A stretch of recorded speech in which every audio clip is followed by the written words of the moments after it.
राधे राधे भक्तजनों, अब आप सुनेंगे मार्ग शीर्ष मास की मासिक शिवरात्रि व्रत कथा। मासिक शिवरात्रि व्रत की पौराणिक कथा के अनुसार चित्रा भानु नाम का एक शिकारी था।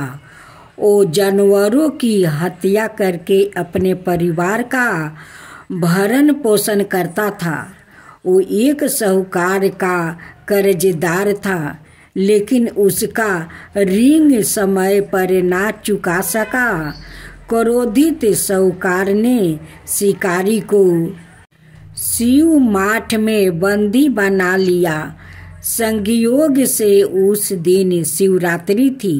शिकारी ध्यान मगन होकर शिव संबंधी धार्मिक बातें सुनता रहा। चतुर्दशी को उसने शिवरात्रि व्रत की कथा भी सुनी। शाम होते ही साहूकार ने उसे अपने पास बुलाया और ऋण चुकाने के विषय में बात की। शिकारी अगले दिन सारा ऋण लौटा देने का वचन देकर बंधन से छूट गया।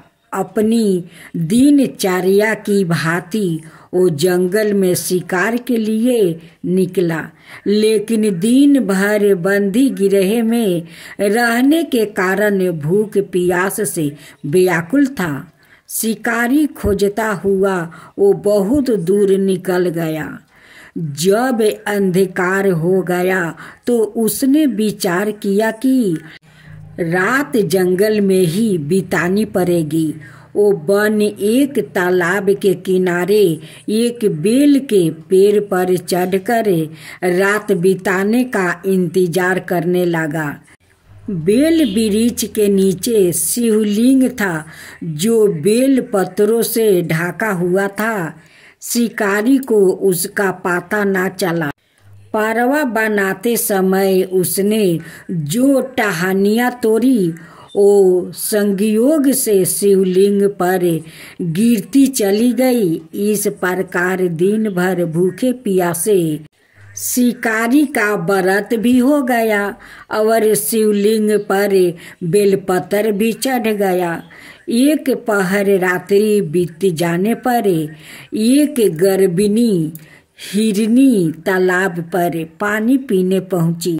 शिकारी ने धनुष पर तीर चढ़ाकर ज्यों ही पर चांचा खींची। हिरनी बोली, मैं गर्भिणी हूँ, शीघ्र ही प्रसव करूँगी। तुम एक साथ दो जीवों की हत्या करोगे, जो ठीक नहीं है। मैं बच्चे को जन्म देकर शीघ्र ही तुम्हारे समक्ष प्रस्तुत हो जाऊंगी, तब मार लेना। शिकारी ने प्रचंचा ढीली कर दी और हिरनी जंगली झाड़ियों में लुप्त हो गई। प्रचंचा चढ़ाने और ढीली करने के वक्त कुछ बेलपत्र अनायास ही टूटकर शिवलिंग पर गिर गया। इस प्रकार उसे अनजाने में ही प्रथम पहर का पूजन भी संपन्न हो गया। कुछ ही देर बाद एक और हिरनी उधर से निकली। शिकारी की प्रसन्नता का ठिकाना न रहा। समीप आने पर उसने धनुष पर बाण चढ़ाया। तब उसे देखा हिरनी ने निर्ममता पूर्वक निवेदन किया, हे शिकारी, मैं थोड़ी देर पहले ऋतु से निमृत हुई हूँ। कामातुर विरहिणी हूँ। अपने प्रिया की खोज में भटक रही हूँ। मैं अपने पति से मिलकर शीघ्र ही तुम्हारे पास आ जाऊंगी। शिकारी ने उसे भी जाने दिया। 2 बार शिकार को खोकर उसका माथा ठनका। वो चिंता में पड़ गया। रात्रि का आखिर पहर बीत रहा था। इस बार भी धनुष से लाग कर कुछ बेलपत्र शिवलिंग पर जा गिरा और दूसरे पहर की पूजा भी संपन्न हो गई। तभी एक अनाए हिरनी अपने बच्चों के साथ उधर से निकली। शिकारी के लिए यह भी अवसर था। उसने धनुष पर तीर चढ़ाने में देर नहीं लगाई। वो तीर छोड़ने ही वाला था कि हिरनी बोली, हे शिकारी, मैं इन बच्चों को इनके पिता के हवाले करके लौट आऊंगी। इस समय मुझे मत मारो। शिकारी हंसा और बोला, सामने आए शिकारी को छोड़ दूं? मैं ऐसा मूर्ख नहीं। इससे पहले मैं 2 बार अपना शिकार खो चुका हूँ। मेरे बच्चे भूखे प्यासे से बेगरह हो रहे होंगे। उत्तर में हिरनी ने फिर कहा, जैसे तुम्हें अपने बच्चों की ममता सता रही है, ठीक वैसा ही मुझे भी।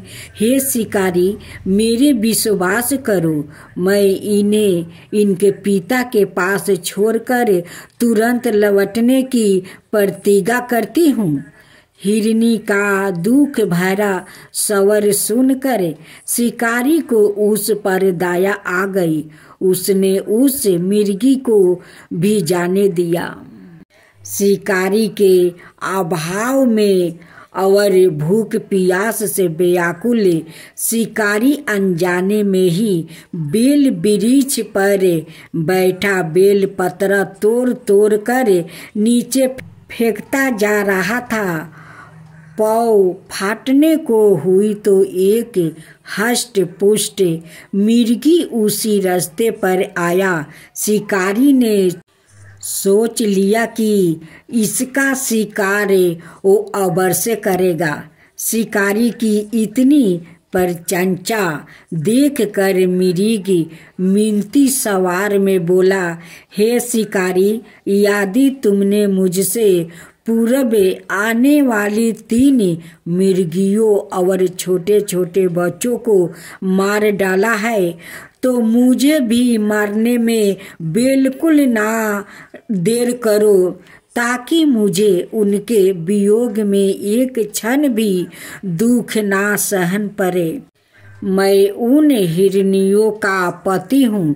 यदि तुमने उन्हें जीवन दान दिया है तो मुझे भी कुछ क्षण का जीवन देने की कृपा करो। मैं उनसे मिलकर तुम्हारे समक्ष उपस्थित हो जाऊंगा। मृग की बात सुनते ही शिकारी के सामने पूरी रात का घटना चक्र घूम गया। उसने सारी कथा मृग को सुना दिया। तब मृग ने कहा, मेरी 3 पत्नियां जिस प्रकार प्रतिज्ञाबद्ध होकर गई है, मेरी मृत्यु से अपने धर्म का पालन नहीं कर पाएगी। अत जैसे तुमने उन्हें विश्वास पात्र मान कर छोड़ा है, वैसे ही मुझे भी जाने दो। मैं उन सबके साथ तुम्हारे सामने शीघ्र ही उपस्थित होता हूँ।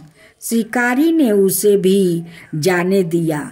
इस प्रकार परात हो आई।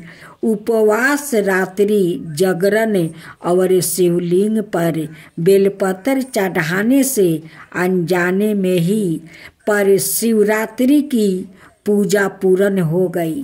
पर अनजाने में ही की हुई पूजन का परिणाम उसे तत्काल मिला। शिकारी का हिंसक हृदय निर्मल हो गया। उसमें भगवान की शक्ति का वास हो गया। थोड़ी ही देर बाद वो मृग सपरिवार शिकारी के समक्ष उपस्थित हो गया ताकि वो उनका शिकार कर सके, किंतु जंगली पशुओं की ऐसी सत्यता, सत्विकता और समूहिक प्रेम भाव देखकर शिकारी को बड़ी गलनिया हुई। उसने मृग परिवार को जीवन दान दे दिया। अनजाने में ही शिवरात्रि के व्रत का पालन करने पर शिकारी को मोक्ष और शिवलोक की प्राप्ति हुई। ऐसी महिमा है मासिक शिवरात्रि व्रत की। जय शिवा ओमकारा, प्रभु हरे शिवा ओमकारा, ब्रह्मा विष्णु सदा शिव अर्धंगिनी धारा। ओम जय शिवा ओमकारा, एकानन चतुरानन पंचानन राजे, शिव पंचानन राजे। हंसासन गरुड़ासन विषवाहन साजे। ओम जय शिवा ओमकारा, दो भुज चार चतुर भुज दस भुज अति सोहे, तीनों रूप निरखता त्रिभुवन जन मोहे। ओम जय शिवा ओमकारा, अक्षर माला बने माला मंगी माला तारी, चंदन मृग मद सोहे बोले सुभिकारी। ओम जय शिवा ओमकारा, श्वेतांबर पीतांबर गंबर अंगे, सनिकादिक बरे मादिकी भूतादिकी संगे। ओम जय शिवा ओमकारा, करिके मध्यम कमंडल चक्र त्रिशूल धरता, जग करता जग भरता जग पालन करता। ओम जय शिवा ओमकारा, ब्रह्मा विष्णु सदा शिव जानते अविवेका, प्राण बचर के मध्यम याहे तीनों एका। ओम जय शिवा ओमकारा, तिरगुण शिव जी के आरती जो कोई नर गावे, शिवा जो कोई नर गावे। कहत शिवानंद स्वामी मन भजत शिवानंद स्वामी, मन बाचित फल पावे। ओम जय शिवा ओमकारा, जय शिवा ओमकारा।